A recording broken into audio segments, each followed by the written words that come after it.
Pwede ba yun? Single ka naman. Kung single ka naman, single din naman ako. Ikaw na lang.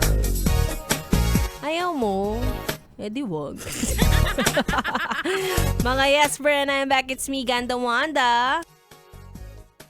Kasama niyo pa rin dito sa 101.1 Yes FM. At ang chika sa akin ay patuloy ka pa rin umaasa diyan sa taong gusto mo na wala namang gusto sa'yo. Hindi ka daw kasi pogi.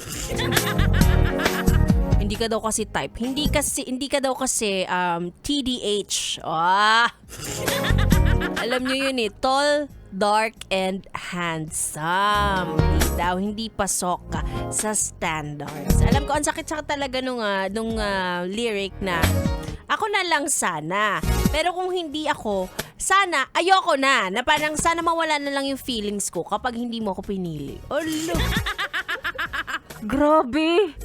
Ang sakit. Sobrang OA. Maulan kasi. Alam nyo naman, kapag maulan, akala mo, tumutulong ang ulan, luha na pala yun. Charat! Alam mo yun, yes, friend.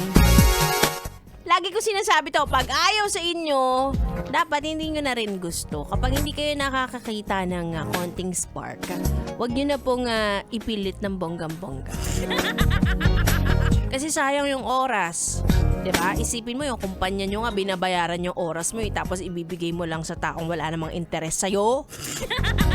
Diba? Ang pangit. Wag na. Sa kahit anong relationship siguro, no? Kapag hindi na-reciprocate lahat ng effort mo, wag na lang. Thank you, next! Sabi nga ni Ariana Grande. Ay, nako. Anyway, buti pa si B-Boy. Kung napapansin ninyo, nire-reciprocate niya yung vibe. Wow. Makakasama ko na siya sa aking pagbabalik. Tuloy muna natin ang ating tugtugan.